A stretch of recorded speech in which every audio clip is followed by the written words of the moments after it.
So, welcome to... I've scared you now into welcoming people. Welcome to Illuminating round 10. Number 10.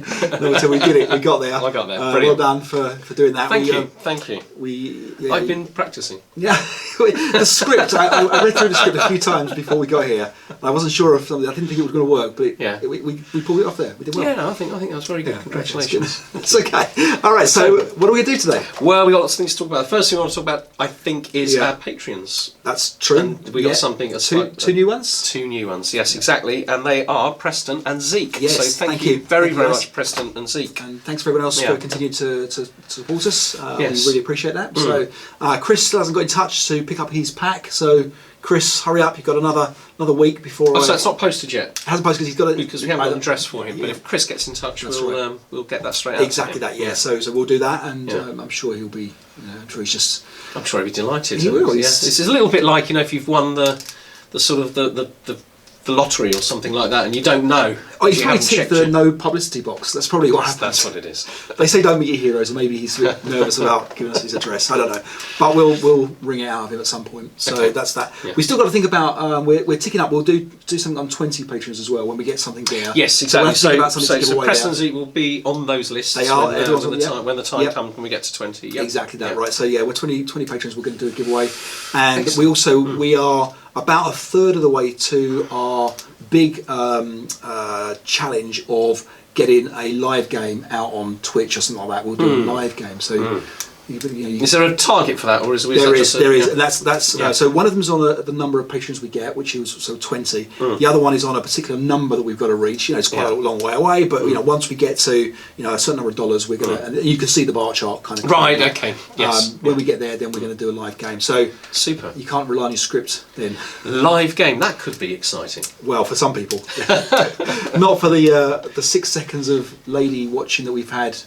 From ASL, and I noticed that there was a drop off. The 6 seconds, actually, those ladies that have been watching us have dropped off since episode 6, I think. So our women appeal has gone down, which surprises me.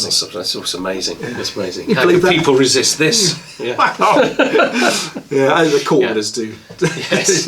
And what was it you said about 6 seconds? That's okay. Moving on. So where are we today, Dave? Well, that's a good question because Martin. I know exactly where we are. We are in Buckingham Palace. Very special. Yeah. There's a room empty. There's a room. I kind of have a little word with the Queen. We're Facebook friends. Yes. Okay. All right. And we knew that the royal family were in the. And do you know what? I was disappointed with where you brought us last week. Very disappointed. It was cold. It was muddy. It was horrible. Yeah, it was a horrible place. So you've gone. We'll say more about last week's in a minute. And so I thought we're going to go somewhere classy. So I got in touch with pulled some strings, and here we are in one of the staterooms at Buckingham Palace. All right, yeah. Prince Andrew lurking around there somewhere before you. They really have been in the news recently, haven't they? Excellent. Well, okay, so we are going to do that. The reason we don't know what we're going to do is because we're going to play yet. No. So we're going to randomly select that. That's right. So we're going to talk about pack in a minute. Yeah. That the Kansas City guys kindly sent us. Yes. But we'll talk about that when we get there. What about last week's scenario, Martin? Well, I thought it was a great scenario. I think the way it played out, we could have done. Oh, for goodness sake, that's you or me, right? It's me. It's me. Right. It's off. Okay. You just pretend to be popular. That is an ASL player that we have not been in touch with for a very long time. Let's hang on with that. Oh, okay. Recognise that? That's Miles. Is that Miles? It's Miles. Excellent. Yeah. Excellent. Well, thanks, Miles, for spoiling the episode. Yeah. Absolutely. We'll speak to him later. Right, so we got it wrong last time. We did get it wrong. Now, but one of our subscribers pointed out at least we didn't play it twice. We did. Then we did. Yeah. But at least the other subscriber didn't set it up wrong as well. So Indy also set it up wrong. Or played it wrong. Now, in my defence, yes, I set up my guys ready for your onslaught. Correct. You ran the wrong way. Yeah, that's true. So, in my defence, when we played it the other way around, you also ran the wrong way. I did, exactly. But I think it's important to say, if we had read the scenario card carefully, well, not even carefully, just read it. Yeah. It was perfectly clear Absolutely. what was supposed to happen, and that was our mistake. The The only thing is that I think we're perhaps being a bit lazy, because I set it up at home just to have a quick look at, so I didn't set it up very carefully, and I set it up the way that we played it. Yeah. Then when we got together, I think I set it up, and you just kind of assumed that I'd read and it. Exactly. So what's interesting about it is because it's an interesting situation. You've got German defending, you've got the French lining up. Yeah. And I'm not going to certainly make any jokes about the French going the other way. Not when we talk about the Frankfurter exactly. product. No. Right. Yeah. But you expect the French to come this way and kind of like overwhelm, because they've got the superiority in numbers. You expect them to come across the Germans and sit. Yeah. And it was very, very tough, wasn't it? I mean, we did find it tough. Yeah. We still like the scenario. We still enjoyed it. It might be worth tweaking that one and another scenario. I'm going to submit that to LFC with a little bit of balance. But in actual fact, they're withdrawing. The French are withdrawing, aren't they? And it looks like a very interesting puzzle for the French of how to defend against the Germans while withdrawing. So we are going to replay that. Depending on how quickly today's game goes, we may even get it in today, but if not, on another episode we will replay that and we'll let you know what happens. I've changed the results that I logged to 2 ties, so this game has got 2 drawn games now, because I didn't know if we should strike it completely from the record, because I mean, technically we played ASL. We played it, we just played it wrong. I mean, and no one walked off a map. If you strike every single game that we played wrong, we wouldn't have any recordings. We've never played. We've never played. We are virgin ASL players. Yeah, they say that, but there's never been a correct game of ASL probably played ever. How would they know that? Although I stand to think that I think going to church might be one of those scenarios, because you know how going to church you can lose before you've rolled the wind change by setting up outside the church. Yeah, didn't I do that in the early days? I think I did that. I don't know if we talked about the possibility of that happening, but certainly other people have done that. Yeah. And so that is one of those ones where probably a perfect game. Not sure you want to. So it was a perfect game because I set up no rules in a way that meant that I'd lost immediately. Yeah. Okay. But without making a mistake. Yes. Which is more than can be said of both of our plays as we've grown older and less wise. Yeah. All right. So, what about your Pegasus Bridge campaign? Right. So that's been really, really exciting. So I was playing last night with Martin, and we finished the dawn scenario. So we're starting the day. Okay. The Germans, I'm Germans, of course. I'm going to get masses of reinforcements now. I've got 34 points for reinforcements, and I think he has 15 points of fortification points. So all he can do is buy hips, possibly mines, or foxholes, possibly. But I'm going to be bringing tanks on, whole company of infantry. I'm excited. Yeah. I got it was such a dispiriting and difficult game as the Germans at the beginning, kind of losing ground and losing forces against massively superior British. And I learned a lot. If I played that campaign game, I think I'd do a better job of just falling back and trying not to lose too much, just try and preserve my force. Right. But in the first dawn scenario, for the first time, the Germans seemed stronger than the British. We were sort of pushing the British back towards the bridge a little bit, capturing some key sort of strategic locations. Excellent. And how many more campaign dates have you got to go? Well, there's a lot. I think there are 3 daytime campaign game dates, and then there is a dusk one, which has slightly different rules to the dawn. Right. And I think it's day 3, or I think it's day 3 when millions of British troops come on, and they have to get across the bridge safely. So, and each day that you're playing, is that like a medium-sized scenario, or is it feels like a large scenario? How big are the scenarios? No, there's a lot of counters. There's a lot of counters, but you could probably play it in an entire evening, but we've not managed to do that because we don't start till 8, and we've both got work next day. We're playing Vassal, so we play it over 2 evenings quite easily. Okay. Yeah. All right. Yeah. Well, John is running scared from my game. I don't know what he's up to. So we haven't carried on our showdown in Syria. He knows that you got him beat, do you think? I think it's a matter of time, isn't it? It's just he's trying to keep his dignity. He doesn't want to. And the great thing is, I'll even say I've won, even if I haven't won. Yes. No one will believe him. So that's what we'll he do. Doesn't have this format for fake news, does he? He does not. That's right. That's exactly right.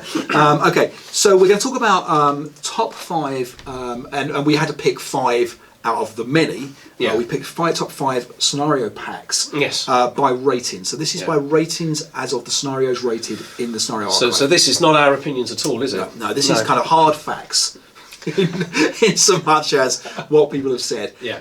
Now this goes on the back of how I've done the top rated scenarios of each pack and then looked at the average rating to try to give a rating for a pack, which is obviously not a fair way of rating a pack because some people might like to look at the articles and some people might like to look at, I don't know, the series replays or anything like that about particular packs. So this is purely based on the scenarios.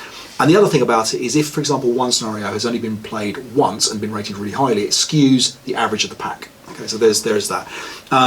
One of the things to mention as well is I had to do it based on a minimum of 6 scenarios in a particular pack because otherwise packs with very few scenarios but highly rated skewed way higher. So there was that. So we're going to pick the top rated pack for each. Yeah. So how do people do this? So if you were on the scenario archive, Yep. and you're going to log a game. Yes, right. Okay, Yeah. I played you, Or- and I want to yep, log that game, and I can simply say, I beat Dave. Yep. Yeah. And I enjoyed this game. I'm going to give it an 8 out of 10. Yeah, so you can review the scenario as a part of how you log in and play, or you can just rate the scenario regardless of playing it. So you get one rating for free, if you like, of this is what I think the scenario is overall, but you can also then rate it for each game that you play. Okay. So because obviously, and that's So you could play the same scenario 4 or 5 times and log it each time. That's right. And each time you could. a new rating. So give a new and rating, you average that out, but Yeah. you've got one generic rating for the scenario as well. So that kind of counts. And it'd be great if if more people did it, wouldn't it? I I mean, it's, people do it. People but- do, yeah. Yeah, absolutely. But the more data you've got, the more interesting that data And becomes. it helps other people then. Now the thing about it is it can kind of skew, as we know, good scenarios get played a little bit more often and then suddenly, so it does take a little bit of a leap of faith sometimes to play scenarios that are rated a little bit lower. And we've talked before about the fact that these scenarios can get rated lowly because you've been diced, or because you didn't have a particularly good time with a game, or you missed setup or whatever, and that can affect the scenario rating, even though it's a little bit unfair because the scenario doesn't necessarily deserve that. So there's all sorts of different ways to rate. It's quite handy when people write something about it as well, isn't it? Because they can say something, I got diced in this, but it was a great game. That's right, It's a really, I would play this again. You get people write things like that, and that's useful. It is. Yeah, I enjoy that. So and it's really good for when you are just coming up to look at a game and then you can flick through that. Okay, what do people say? Don't forget to defend the left flank or something like that, and that's that kind of useful. Yeah. So that's quite nice, I think. All right. So Okay. we're talk about top fives. Yes, right. The other thing we're good. going to do then is we'll talk about the pack. So the Kansas City guys sent us over last week the close combat pack. You can give them a glimpse of that. And we're going to use the scenario archive to pick a random scenario to play from that. I'll show you. I'll do a screen recording of that, and we'll talk through that as it's happening, as live as it can be, to show you how you can also. I think we should just randomly select the number 1 and number 2 just in case there's something that, because we don't know what we're picking, so it might very well be that we get something that we can't play for some reason. Yeah, okay, that sounds like a get out that we don't need. We're brave. We We used to play this. We used to do when we was trying to figure out what to play, and we had we always used to play. Just pick a random one. Okay, fair enough. Then we'll But just I'm pick not one. saying, We'll but just obviously, go on. if you We'll haven't just got go the on. overlays, or maybe a night scenario we won't play just because maybe something like that. But we'll try. Yeah, we'll go for it. We'll just pick one. You can veto it. We'll do it. No. We'll go for one. That's it. Whatever it is. Do you remember, by the way? We don't need the overlays. We didn't need the rules last time. We didn't. Do you remember us playing a random when we did a completely random scenario? Yes. And we picked one, and it literally had no OOB. It was just buy it from points from chapter H. I do remember that. Yeah. And that was one of the great games. And I think you went. I can't remember if one of us went almost like conscripts, but hundreds of them. I think I did that. Yeah, it was brilliant, and it was a really interesting story. And I can't remember now where that was from. I don't remember where it was from, but I do remember how it really didn't feel like such a good idea having hundreds of conscripts, because although you had a massive force, they like melted away. It was interesting. I can't remember who won. I'll look it up. I'll put it. Yeah. It'll appear somewhere down here on the screen right now. Yeah, out there. Thanks. It was very interesting, and the whole process of purchasing actually isn't something I'd ever done before. And we would never have picked that without the random scenario picker. So you're going to see that. And we played some very, very unusual scenarios. We did our first parachute one from that, I think. Yeah. Which I think was just one of the ones from MMP. Yeah, exactly. Yeah. So it's great to do, and like in this instance, we're going to go through the scenarios and we're going to talk about them because we'll look at the pack. Yeah. I will say that the Kansas City guys, they have the highest rated packs. In the way I just talked about with the scenarios. Now I don't know if that's because the guys that play them are loving the packs and they they play for what their audience is, and maybe their print runs are smaller. Well, I don't know, but consistently these scenarios get really high ratings. So we'll talk about those. It's got as to be well. worth looking at those if you don't play the Kansas City. And if packs. you have access to the new Scenario Archive site, which you can get if you are a patron, you will see the little thing. You can actually see the full list of the top 50 packs, exactly where they're all listed, but I'll talk about them as we go through. Yeah. Okay, cool. All right. And were you going to talk about the ASL Scenario Archive and the upgrade Yes, that you're doing? that's right. So it's still going, still working through that. So what I have to do now, so I've worked through most of the pages. So most of the pages now have been converted, so they're in the new format. I've got to make them mobile friendly, and you'll see that with the screen recorder and the iPad that we're going to do, it's not quite as mobile friendly as it should be. So I'm going to work on that. What I've then got to do, once that's all done, there's going to be a little bit of downtime because I've got to create a new server with a new build of the Linux box that we've got to do, and then I've got to migrate all the data across to it, which is a lot easier than upgrading the content of the server with all the data in place. It's easy to create a new server, pull the data across, and have a new fresh server. And then the last thing I've got to do is try and get the email working again. That's the key thing, because I get a lot of emails, absolutely deserve it to get the emails from people who can't log in because they've forgotten their password. I know that I need forgot your password function, but I need to rely on the emailer to work for that. When you have a mailer out on a public internet, it kind of gets attacked a lot by all sorts of crazy people. So that's something else I've got to work on and get that. So there's a few bits and pieces. By the end of February, I'm really hoping that's going to be done. But if you do want to see what it's like, join up, Patreon, and you get a look at the archive. A bit of a preview. Yeah, exactly that. And obviously give us feedback as well from Yes, that. of course, yeah. All right, so let's talk about top 5 scenario packs in no Yes. particular order. No. So we're going to talk about Friendly Fire. So Friendly Fire, really good packs. I enjoy the Friendly Fire packs. Yeah, always very, very good value. That's right. Yeah, they are a little bit tricky. They've got something. There's usually a little twist in there. There's something, but they're straightforward. They're cleanly laid out. I like ASLers, ASL. That's right. There, Yeah, isn't it? yeah, definitely. Yeah. And the top number rated pack for Friendly Fire is pack number 9.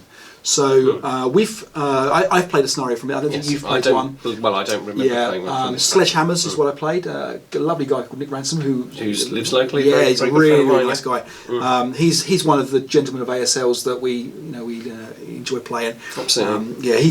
He's the great story about Nick is he'll tell you stories about the amount of things he has to do for other people, and he chuckles to himself about he did this and this, and if that had been me, I'd have been moaning and he does it in such a way where he's just he's one of the kindest people. Yeah, he is. He's a really nice guy. So Friendly Fire, good packs, and I know you like them as well. Yeah, so, number 9 for those. Yeah. Okay, Schwerpunkt. Yeah, Schwerpunkt. Yes. What do you think about Schwerpunkt? Well, I've always. I think I kind of cut my teeth on Schwerpunkt in a way. Other than MMP, I remember we played quite a few Schwerpunkt in the early days when I first was playing you, and I didn't realise perhaps like the quality then because it was all new to me. But the amazing quality some of the Schwerpunkt things that we've played. What they're really good for is those kind of write-ups in their magazine alongside that really give you a kind of steer as to how to play the scenario. And they're done by really people who really know how to play the game, don't they? Yeah. And I found that really useful in the early days, especially when I used to find it. I still actually do find it quite difficult to kind of work out the strategy for a scenario. I might be reasonably good at kind of trying to keep concealment and all that kind of stuff, but how to set up at the beginning, and there's nothing worse, is there, than committing quite a bit of time to setting up and then realising that you've done something stupid, and it's within the first turn it's obvious that you did it completely wrong. That gives you a steer in the right direction. And that's right. Now the only thing is, to me, it's a little bit of a downside in that if you are in a tournament situation and there's a Schwerpunkt scenario there, I am suddenly panicking that I haven't read the tactical advice about that scenario, and I kind of think, oh my word, if my opponent has read that, and that's almost like a tricky stage because then you think, well, should that be part of the scenario? And I appreciate there's not enough room on the card for it. But it's always made me wonder whether or not it's a difficult situation, or do you just reward someone who's bought Schwerpunkt and that they can read that and that gives them a little bit of an edge? I don't know if that's fair. I think generally speaking, I just don't read it in a situation where it remotely matters. Okay. And I suppose although we've said how well written they are and how thoughtful they are, there isn't a guarantee that that's the best approach. That's one guy's take on it. It may be a very thoughtful approach to it, but it isn't necessarily the only approach to it. So. It is an issue in a tournament. Clearly, it's an issue in a tournament. But I think the reality is, you got to play your own game, haven't you? You know, you might get some. Those tips are available to everybody. Yeah. I think it would be pretty mean to have that available to you and not say to your opponents, if you were going to read it, do you know what, I've got the pack here. Yeah. I read this. Do you want to have a read of it before the game? You're a nice guy. I'm a nice guy. You are a nice guy. Do you know what? I say these things publicly. Yeah, well, you're very nice. It's very nice. And we've thrown an idea of what we can do for a future episode, which is to play a Schwerpunk scenario without reading the blurb. Absolutely. And then talk about not admitting it. Yeah, well, no, but then talking about what we think the blurb's going to say. Yes, that would be really interesting. Rereading the blurb, or sort of reading for the first time the blurb, and seeing, did we get it close, or were we suddenly realising we ran the wrong way. Yeah, so I don't mind doing that. Yeah, well, that would be very helpful. Yeah. So Schwerpunk number 23 is the top rated. That must be a very recent one. I guess it is, and I haven't played anything from the pack. No. So yeah, that's. But defending Jandran. Thank you. You've been there, haven't you? For some school trip, I'm sure. I have no idea how you say it. It's the top-rated scenario from that pack at the moment. All right. So Le Francière, our friends. Le Francière. Yes, our friends. Yeah, absolutely. They're number 4. They're from the cellar. Number 4 is top-rated scenario. We've played a lot of Le Francière. I know you mentioned Lenny's Sons before as your favourite Schwerpunk scenario from Le Francière. But it's actually an amazing Le Francière scenario. Yeah, but it just goes to show that these are, they're very high quality scenarios. Yeah. There's some really, really good ones. In that pack in particular, we had Punitive Expedition as one of the top rated scenarios. I've not played it. I think we'll have to have a look at that. Yeah. I love Le Francière. I think the graphics are quite high. Interestingly, the Schwerpunk number 23, that was the first scenario pack that they put the graphics back on. So whether that bumped up their ratings a little bit, people, I don't know, subconsciously perhaps. I don't. So when you say the graphics, so sometimes they, like for example, in this pack where we've got numbers for the squads, they've actually put the little graphics for the squads there, just to make it look a little bit more official. But obviously they're unofficial. But Le Francière, great thing, and from the cellar number 4 being the top rated pack there. And of course, you get the magazines as well, don't you? And so we're reviewing one next week. That's right. Yeah, next week. Is it next week? Yeah, we can do that next week, and that's going to be the Le Francière. I've been reading this. That's right. That's number 14, isn't it? That's right. And it is good. It's I know I flicked through it as well. It's a massive product. That's a very impressive product. All right, okay, so Bound in Fire. Now, Bound in Fire, we kind of put in with, I think, Heat Battle as well. I'm not sure. I think they may have combined, or there are certainly some people. We're not sure. But, but we think they maybe have. Yeah. But regardless, their top rated pack, along with Heat Battle, if you include them as well, is Into the Rubble. And which we've played. We've played several. I think we've certainly played the Ceramic Factory. Yeah. And that was, I remember, being a fantastic scenario. That was really, really impressive. I seem to remember being on a roof. Yeah, you then said to me, "Did we play it on the roof, or was it actually on the board?" But I'm pretty sure it was on the board. Yes, and I seem to remember you having some great covering fire from mortars and machine guns. Yeah, I think I lost. I seem to remember losing. You're hedging your bets there, aren't you? Just playing the odds, aren't you? We can look it up. Do you want to point to the result? Point to somewhere on the screen? Yeah, just right below the bottom. Actually. Okay, right. So, but again, Bound in Fire, very good. I mean, Crucible of Steel, what a product that is, and Blood and Jungle, absolutely. Home in Flame. I mean, there's Blood and Jungle and Crucible. So it's over 100 scenarios, weren't they? The amount of work that goes into those packs, incredible. So, and I keep saying this, we don't play any of those things enough. They're sitting there, and I've got the folders full of them. I know the boards there's lots of Fire boards. And High Ground as well is another pack that I've got the boards. I've got the original boards for that and things like that. We have to get those out as well. So we've definitely got enough material. Yeah, MMP caught up with that a little bit, haven't they?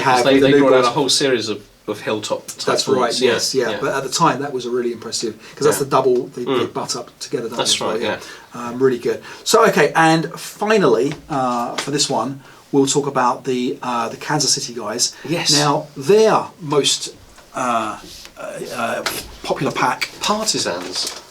The Hollis. Oh, it's the Hollis pack. The Hollis pack, that includes Partisans. Really high rated. This is a pack that they also included for fun scenario, which was brilliant.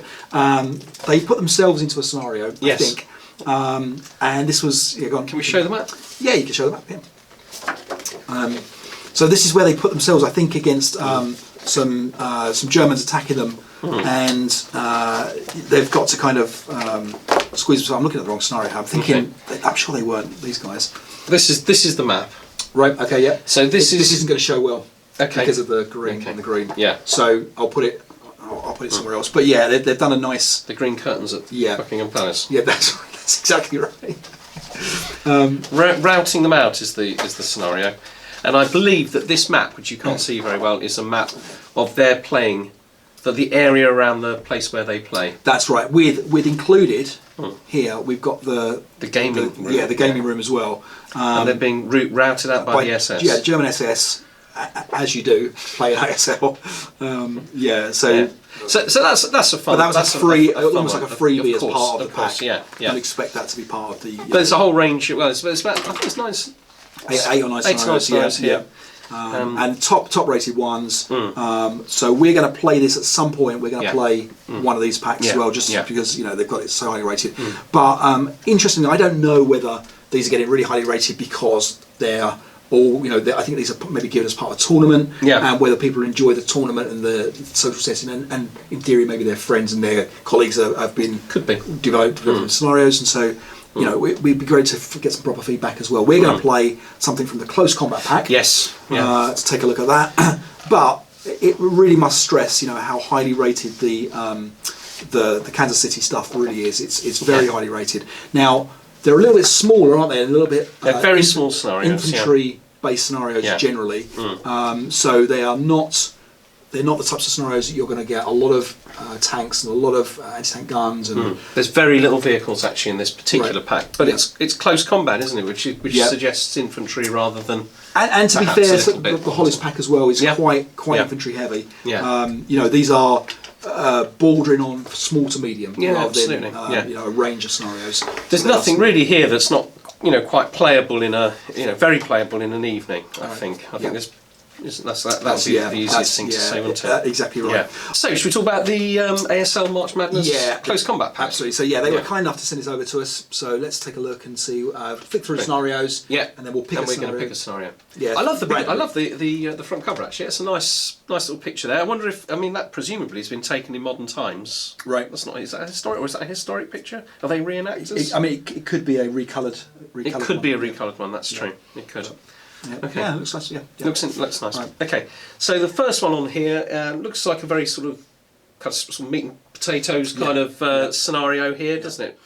I should mention the pack is all about close combat, and one of the things designers note as well talks about how it has been designed to try and encourage close-up combat. Oh, that's interesting. So you're not going to see a lot of vehicles in this pack. We're not going to see a lot of big scenarios. Yeah, all things with long-range firing away at a distance and things like that. This is about infantry getting close. Yeah, fingers in faces. Excellent. I like it. Yeah. Okay. So go on. Okay. And this one's about capturing trenches, riverfront isn't it? property. Yep.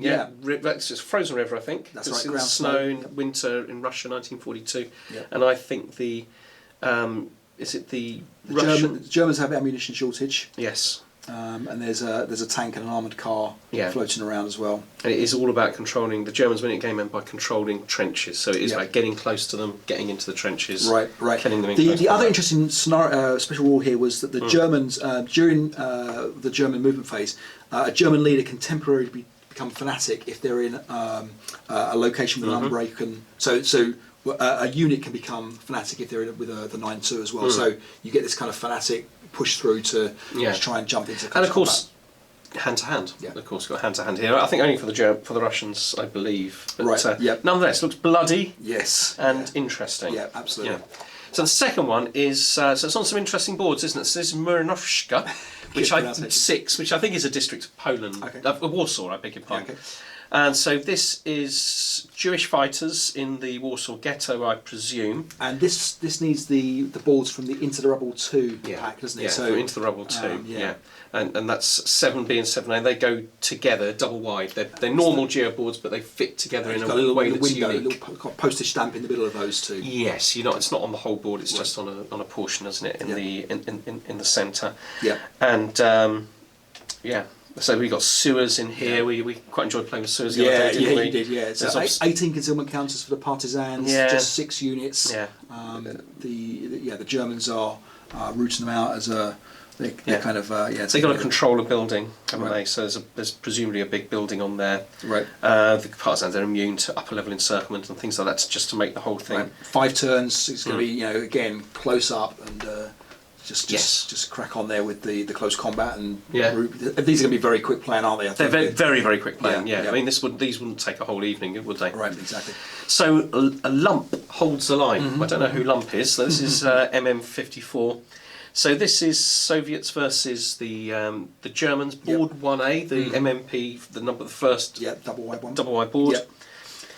Blazes all over the place. Yep. This is in the spring, so you can have those blazes potentially And spreading. It's the 9-2 is Mr. Lump, the German. Right. He's a heroic leader. Yeah. And you can see if he's going to go berserk. So a little bit like that scenario. I think it was berserk, wasn't it? The deluxe scenario where the units can go berserk and you can get kind of a little bit more spice to your game. It's got some Valentines, the Lend-Lease Valentines. So this is four so of they're those. very early war British tanks, really, aren't they? Good for the time, I think. Good for the time, but 1943 possibly not so much. But of course, they're not contested in this scenario, apart from the anti-tank rifle, which is a threat to them, I think. And the demo charges maybe as well. Certainly if it's close, absolutely. But actually, Valentines, so they are infantry support tanks, are they? I presume. I think the whole plan with British tank design was that they were close infantry support, so it might very well be quite an interesting scenario.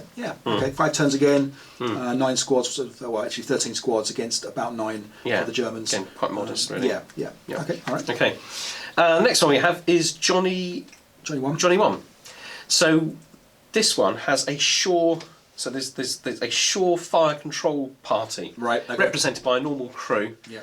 So presumably bringing in some naval it is naval off-board artillery, which is very powerful and has a slightly unusual shape, doesn't it? There's a funny rule, isn't there, with the kind of the template thing. That's right. Yeah. That's right. There's a couple of vehicles in here. The British are in pillboxes, and it's in Sicily, so there's that semi-desert. That's right. You've got Sangers there as well. Yeah. You've got Hamada. All the open ground is Hamada. You've got orchards. All the orchards are olive groves, so it's all that kind of Mediterranean-y kind of feel to it. It's got Sangers. I quite fancy this. Looks like a nice scenario. Yeah, 5 turns again. Yeah, a little bit of some armoured cars in there as well. Yeah, and 10 prisoners. 10 Italian prisoners as well. 10 Italian prisoners. And without reading it carefully, my understanding is that if the Germans get close enough to them, they take a morale check and they can rejoin the Axis side. All right. Okay. So there's a potential for the Germans. Yeah, very interesting to sort of have a look at that in more detail, see how that works. Okay. Now this is pronounced Witak Chang. Okay, all right. MMP 56. With rice I've checked it. That's exactly how it's pronounced. I've literally no idea how it's pronounced. In Pinmi Ridge, Pinmi Ridge, Burma, 1944, and this is of course the British against the Japanese. The Japanese here in a pillbox trench sort of system. Yep.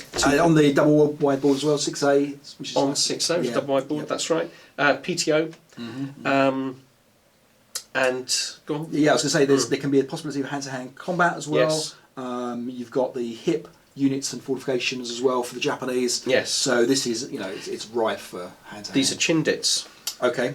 So I was thrown by the Lancashire Fusiliers. Sounds very, very, very much like an English regiment, really. Yeah. But they're the Chindits. Okay, all right. And what were the Chindits? Well, I know an awful lot about the Chindits. I'm not going to embarrass me. I'm not going to embarrass you by saying anything because I'll probably be wrong. Yeah, well, you know more than I do. Yeah. But the Chindits, right? Lancashire Fusiliers. Okay. Apparently. They sound very English, so. Yeah. Okay. All right. But again, 4.5 turns. It's going to be. It's been get into the trenches, the pillboxes, isn't it? Throw grenades through the windows and stuff like that. That looks a lot of fun. I quite fancy that one. Yep. And an opportunity to learn a bit about the Chindits. Okay, so we've got Fortress for course, which is the Germans of the Partisans. Right. Okay. This is in Normandy, I imagine. Yeah, of course, is in Normandy. July 1944, so quite late in the Normandy sort of campaign. It's in Normandy. Yes, of course. 16 or 15. 4.5 turns. Sorry. Yeah, you say 15 concealment counters again. With just the four units there. So I guess these sort of partisan things. It makes sense that the partisans can't stand up face to front to front with a proper firepower battle. So it's about sort of hiding and catching them in the open. Germans moving in the open ground a bit and that sort of thing. Yep. Yeah. Looks all right. So Looks again, good. quick playing. Yeah. And they're commandos. You've got a bit of climbing as well going on. I have never. Who's commando? The Germans. Yeah. So I have never climbed in. I think you have once. I've climbed playing you. Yes. Yeah. Yeah. I remember you doing it, scaling or something. Yeah. Potentially fall. Do you know? I think I've done it on cliffs and on buildings. Wow. You are like a little parkour. There's a scenario set in Norway with the French against the Germans, and I think the Germans are attacking the French, and the French are in a building, and they are given the ability to scale so that when the Germans take control of the downstairs of this building that they've got to capture, they're not all upper floor encircled. I think that's the only reason it's there. Yep. I didn't realise that. I was the French. So mine was scaling, as you were going up the building, I was scaling down the side and going back in the bottom. I remember that. That was brilliant. That was fun. Brilliant. I don't think it was the optimum way to play, but well, surely that's what this is for. But I'm going to play a scenario with you, and I'm going to put in there. Oh, by the way, swimming is optionally available. It's going to have nothing to do with the scenario, but I'm going to watch you swim across the pond. I'm going to be swimming. Okay. So okay. Yeah. Looks interesting, doesn't it? Passing the Knights, obviously a night scenario. Yep.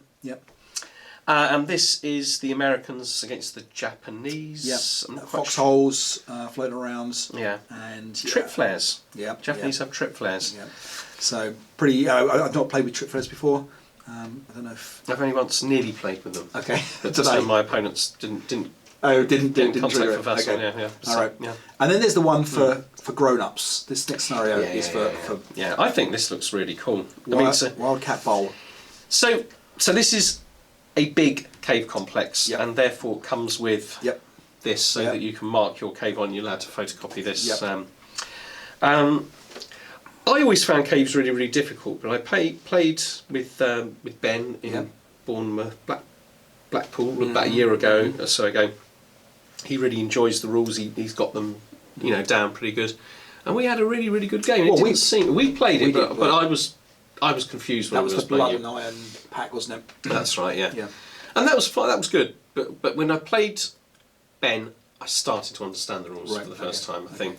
And they're not as difficult as you think. But trying to wade through. Is it if you've got the cave complex pre-set up for you, it becomes like a lot of the weight is off your mind in terms of the cave's tactical capabilities. But when you have to kind of create a complex yourself, I suppose that's true. And that's where this is going to come into it, where you really do get to have a really intricate defence that can be probed, and I mean, there's all sorts of things here, isn't there? Trenches, foxholes, panges, there's so roadblocks. Much here. Yeah, it's all I mean, sorts of panges. mines. I had never played with panges. No. Yeah, and I never played with them. You got 12 caves, as you say, trenches, pillboxes. I mean, this is going to be a massive. And it's not huge in terms complex. of squads. No, not there at are all. four tanks as well in there for the Americans. They get some M4s. A lot of mines as well. Right. Yeah. It's when this is done really skillfully. Actually, we pay someone like Ben Jones, isn't it? I'm talking about.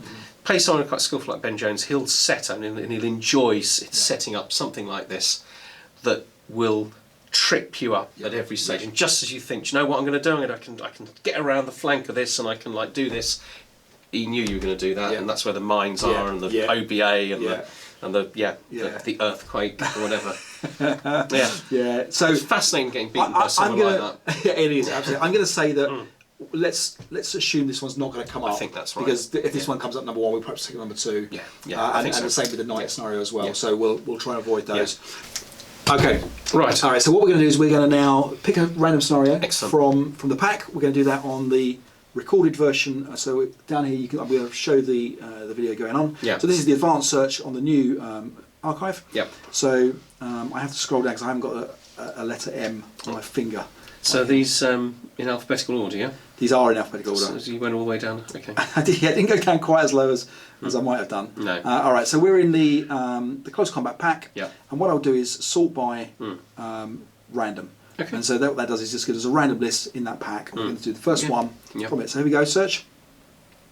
And there we go. Okay, so Murawanska 6 is the scenario. Well, we can't play actually because Murawanska 6 is the one with the double wide boards. Absolutely. Okay. So the next one down is Johnny 1. Okay. So Johnny 1 is the one that we're going to play. Okay. And let's see how we get on with that one. Excellent. Okay. All right. So now we've decided that we're going to play Johnny 1. We've got to figure out the sides. Yeah. Now we could do this boringly with the dice roll, and that's what we would usually do. Yeah. But we're going to do this ultra competitive. This is our 200th game.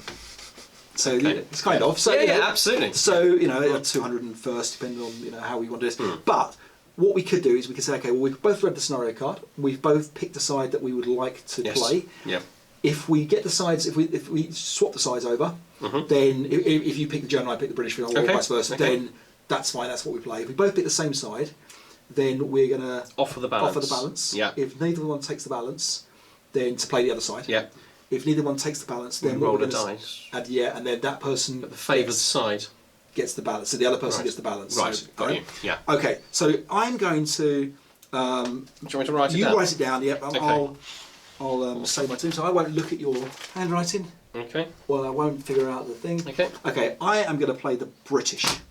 What did you go for? British. The British. Oh, okay. All right. Okay. So now. Right. So let's have a look. Yeah. What's the balance? What's the balance? Okay. So basically, if I want to be the British, I can offer you turning your medium to the heavy machine, or you could do the same. Yeah.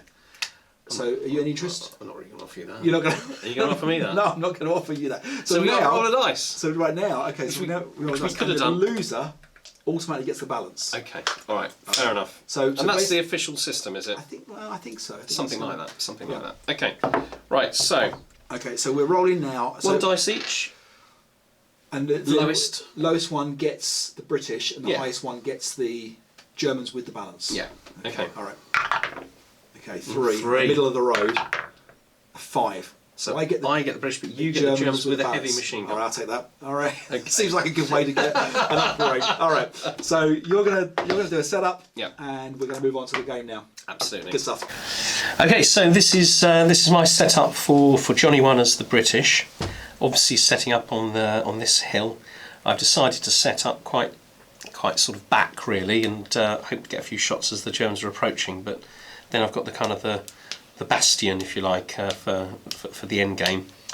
I think the key thing here is going to be these prisoners, these Italian prisoners. The Germans, if they can get adjacent to those, they can bring them back onto their side, and the side with the most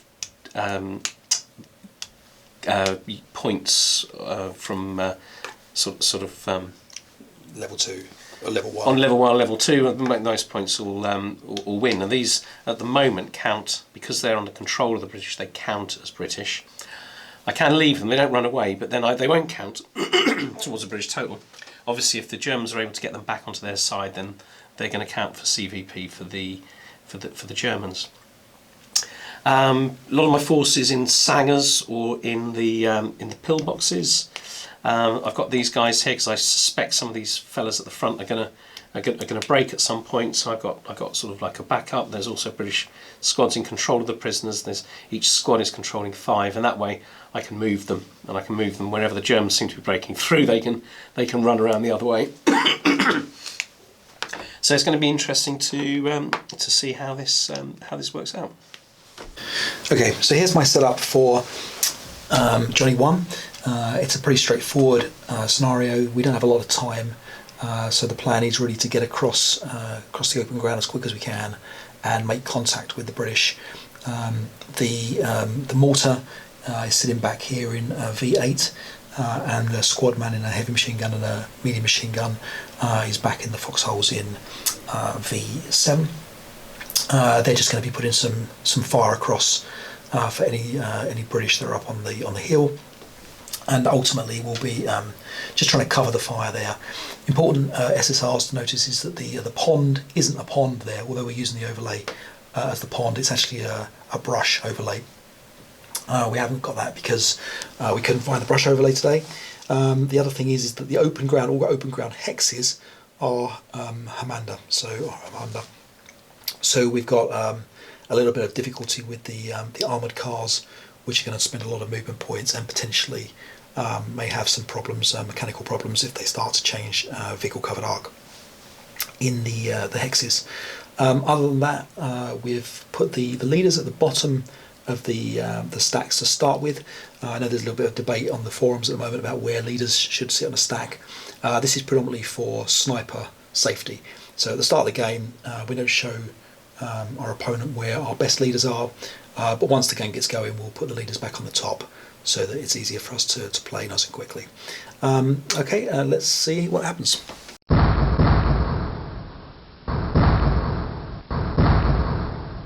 Okay, so we're at the end of turn one. We are at the end of turn one. I think both of us weren't quite sure how to set this up or how to play it. Yep, that's right. Yeah, initially, it's certainly got that feel where I've got sangers, you've got sangers, I've got foxholes. I'm not quite sure what I'm doing with the sangers myself. I think the foxholes you've done the right thing with because they are very good against OBA. That's right, I could potentially target your little fire group, couldn't I, with the naval OBA? That's right. Yeah, which is certainly a force to be reckoned with. It certainly found out. It certainly is. Yeah. So my guys have come flying up the right-hand side as we look at it. Yeah, largely out of line of sight and line of fire from most of, if not all of my force. Yep. Yeah, you have set up very far back, so Yes. I've had the advantage to get around. Yeah. However, we've had Caught you on the side with you did, yeah, and you caught me with the extra hex with the naval OBA. Yes, and that was halved. Yeah, it's still down to 12 flat. You rolled a 4 and I broke 3 squads and a leader. Yeah. You KIA'd another squad. Yeah. And you broke another leader. So at the moment I have 3 broken squads, 2 broken leaders, and a KIA. Yeah. So certainly I felt the force there. Having said that, I'm round. you were able to route forward. Yes. So if they come back relatively quickly, in fact they might very well be back for your next movement phase. You've actually gained some movement. You're right. Yeah. Which is one way. Yeah, exactly. That's quite useful. Yeah. So it's kind of we've got another turn to sort of swing round. Yeah. And see, the thing I think now is I might be just chasing those prisoners around Benny Hill style. I've got a feeling that going to see us, charging. I have to say, my plan is to move them wherever you aren't, really, and that might be quite interesting. Yes, yeah. And use the rest of the force to defend them. It's really interesting. I mean, you're going to have to be on the hill at some point, I suppose, and that's the. Yes, I'm not on the hill at the moment with all of them, but it's easy for them to get back up there. But yeah. All right, so turn 2. I think go straight to turn 2. Go. See what happens. Okay.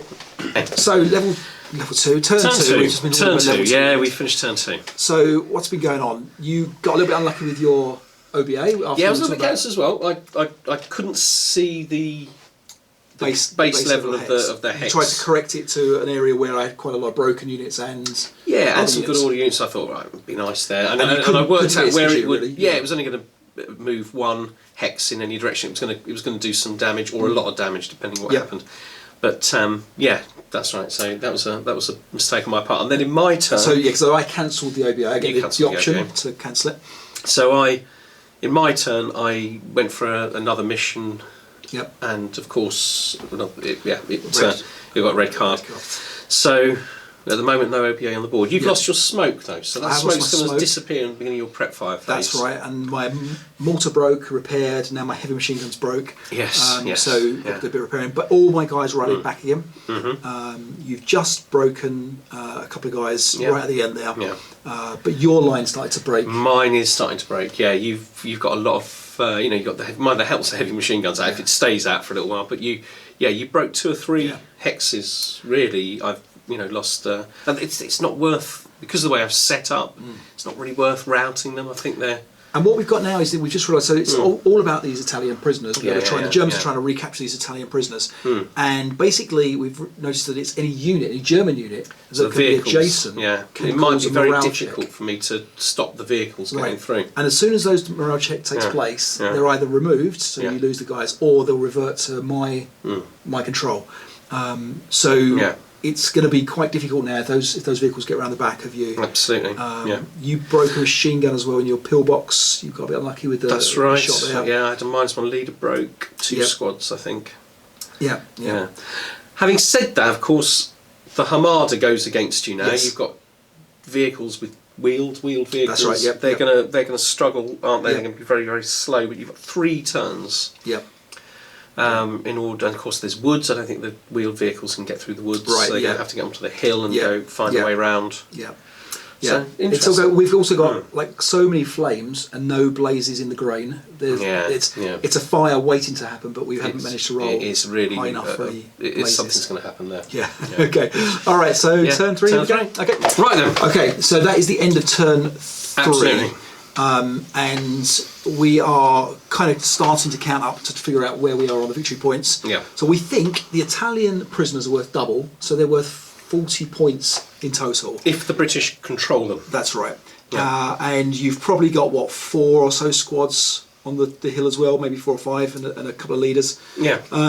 So I should be safely winning if nothing changed. That's right, right. So I really have to go after those prisoners. I think so.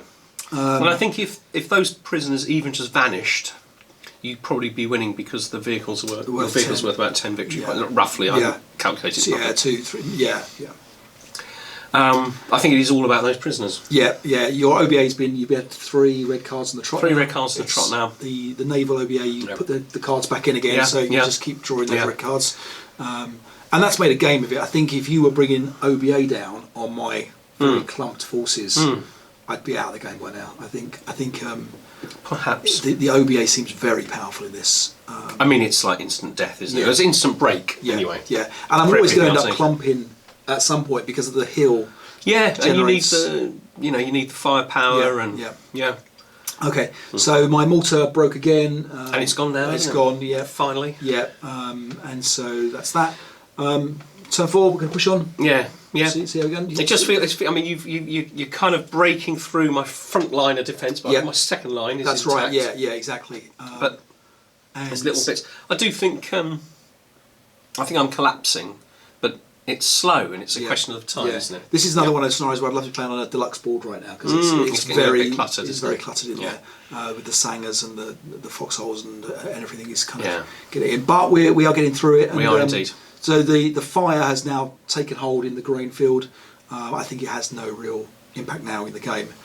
We might maybe if it was earlier, but I think it needs to spread on that first turn to give the create some smoke and slow the Germans down or affect the game in some way. Yeah, and we should mention we had to pick the ocean hex, didn't we? That was something we nearly missed. Yes. So the naval offboard, just so that you get the sort of the orientation of it. Yeah. Maybe we should talk more at the end, but should I step forward a little bit more? I don't know. If you win the game, I guess no. There we go. That's how we'll find out. Yeah. Okay. All right. So turn 4. Yeah. Into turn 4. And turn 4, it's been tricky, hasn't it? It's been a tricky. Your OBA has literally turned into a magic trick. You can you've got 2 red queens in your OBA deck, and I found one every time. You've literally said it's got to be pull the. I think it's 6. At least 6. It's at least 5, maybe 6. I mean, think about it. The only time I pulled a black one was the first turn, and then you didn't have one. You didn't have one because you didn't need to do it. I didn't need to do it next turn. 5 or and then 6. After that, it's been red every time. You literally played Find the Queen. So. I mean, this is a strange little scenario, isn't it? Yeah. You're covering the prisoners now with kind of like sacrificial squads. Yes. So we've had a little bit of a melee in the pillbox, which is it's not really close combat, isn't it, rather than melee, but we've marked it as melee. Yeah. We've given up trying to do the flames in the green field. I don't think because it's out of the game now. Yeah. So really, I've got to do. The key thing is there's that extra turn at the end. So there is one extra turn, not one extra turn, but player turn. So if I'm adjacent to you, this is why I was saying, because I think you thought I couldn't win if it was my last turn, because you get the last turn. But you can be adjacent and fire into the guys. That might flip the prisoners. Yeah. Okay. So that's what I've got to go for. So really, it's a case of just pushing forward, see how close I can get, see if I did any last fire. That was the thing. Okay. See what happens, eh? Yeah, absolutely. Okay, cool. Right. All right, Martin. So take 2 with the microphone on this time. Slight sense of deja vu. Not that these guys know that. Game is now. It's still over. It's over. Yeah. So I had a big push on the last turn. Quite exciting. It was quite exciting. Yeah. The British not cowering really does give you that option to first fire, final protective fire. Especially with the 8 morale. And in fact, I took 3. You did. 3 final protective fire shots with 1 squad, I think. It was alright. It was pretty devastating, wasn't it? Each one of them was pretty grim. And even the pins, as always at this stage, when the pins hit But the pins are, that's it, they're out of the game, aren't they? Yeah. You expertly shielded your prisoners right at the back there, kept them out of the way. I needed to get very close. And the big thing was the tank overruns, wasn't it? That's right. Armoured car overruns. So armoured car overrun 2 squads. You hit them with 30 up to shots. We weren't sure whether, because you've got the stun results on the little stuns against both, whether or not I can still have the usable machine guns in the attack. And you thought that I could. I wasn't sure. I believe you could. Yeah, I mean, I could be wrong. Because my understanding is that when you do the overrun, you just and you become pinned or stunned or any of those results, or even destroyed. Yeah. You still you calculate it normally and just divide it by 2. Yeah. I guess the idea is that it's firing that machine gun as it approaches. Right. But let us know if we got it wrong or even if we got it right. Yeah. But you did very well. I did only come down one side of the hill, and that gave your very unlucky OBA good chances, but you drew whatever it was, 5 or 6. 5 or 6 in a row, yeah. So it only came down red once, cards, didn't it? Exactly. Every other time was a red card. Yeah, one shot. Yeah. I mean, with OBA coming down every turn, that would have been a massacre, I think, against the Germans. Except where I was placed, I wouldn't have had great shots all the time. Okay, where were you, by the way? So I was placed right next to the pillbox that you hated in the grain. I was worried about that one. Yeah. Okay. All right. So I mean, that was. So in a way, had you come down both sides, you might have, and the OBA had been more successful, it would have perhaps given me more targets. Yeah. Okay. Yeah. It's certainly a challenging scenario. It's not something that you could just. I think we need to sort of sit down and really have a think about it in terms of the prisoner rules, and I don't think it was as clear as it could have been in terms of the victory conditions. Yes. So we counted the prisoners that I had at the end as double, which we think is right. That's right. So we think that you have effectively 40 points. 40 points of prisoners, which is enough, I think, almost to win the game. Right. There's no way I can get close to that without making a dent into them somehow. Yeah, and that's what the scenario becomes about, isn't it? I think you do have about 30. Because you have 15 squads. 15 squads and 2. 15 squads is 30 and the 2 vehicles, probably getting on for 40. But of course, there's the whole of my British OBA. Right, exactly. Yeah. So the guards and everything like that. So it feels like you have to get to those guys, and you can shield them quite well. Yeah. But it then becomes a little bit of a game of, I'm sure, as the scenario reflects, like kind of guarding those prisoners and keeping them out of combat. Having said that, I quite enjoyed the whole thing about you having to sort of close in and kind of corner them and then get into close combat. And there were 2 clear lines of defence in the end that I kind of had, didn't I? One perhaps to slow you down a little bit. The last one is to stop you getting to the prisoners, and it could have ended differently, even on that last turn. The vehicles are definitely very important for the Germans. I think I probably didn't use them as best I could have done. I think maybe switching them around the other way. But it was tricky, and like I say, the OBA got lucky against your OBA. You were very unlucky on the red card, so it helped me get into at least an end game with you. I might not have had had you have brought down the OBA and been luckier with the card draws. So how do you feel about the other board? Because we. Take one, we kind of have a chat about whether that was necessary. So exactly. So the board 43 really only gets used for the flames on the grain field, and then which in our game had no impact. Exactly. And then we basically had to use the road to bring the armoured cars up. I mean, it gives the infantry a little bit of space to manoeuvre as they're approaching. It does. But you only need a hex or 2 of it. That's right. Yeah. Exactly. So I can see why it was there. Yeah. But what it does do is it makes the scenario look bigger, and it does kind of there's the overlays, which I mean I appreciate that the overlays are there to try and keep that feel for the terrain there, but it really has no effect. There's no effect of the, obviously the pond that is the grain on our board, and the small village that's removed. Yeah. But that village isn't going to get taken into play. I don't think anyone's going to use that village anyway in this scenario. I suppose if the British set up more forward. Do you think? I don't think you'd be running towards that area at all. I think you're staying on the hill. I would think. Maybe. But I don't know. I think you definitely could redesign the scenario without it. There would be perhaps some elements that you'd lose, but not elements that we particularly. And the Hamada actually doesn't have very much effect. It just slightly slows down the armoured cars and gives them a little bit of a trickiness with the changing. Slows them down. The covered arc gives them a bog check vehicle. And perhaps knowing it's Hamada. There's an element of the realism and the kind of like the effect. Of course, it looks no different, But in our minds, we know this is Sicily and not northern France. Or Yes, something yeah, like no, that. that's very true. A lot of SSR on the card. It does look quite wordy. In actual fact, it wasn't too terrible, was it? I mean, but we did have to sort of sit down and read through to check, especially Italian prisoners and things. That's like right. That, Exactly. How they operated, but otherwise, yeah. And it was nice to see a completely unique SSR. You know, the idea of trying to bring the prisoners back to the German side and having this morale check that they can, disappear or they take. It felt like quite a unique scenario, actually. Yes. Yeah. Exactly. Yeah. From the kind of the counter battery fire from the machine guns and the mortar. And I'd forgotten just how awful Sangers are. Right. Yeah. They really are bad foxhounds. And that made me think. I wonder if my defence should have been a bit more fluid, perhaps. You're on a bald hill, aren't you? Yeah, You're better off in a Sanger than in the open. And that's the only thing I thought that there wasn't a lot of movement for you in the scenario. It didn't feel like you had a lot of options. It felt like a very static kind of take your shots. Yeah, there was a couple of times where you had no prep fire and I think two hexes worth of movement, and that was it. Wasn't it, from your perspective?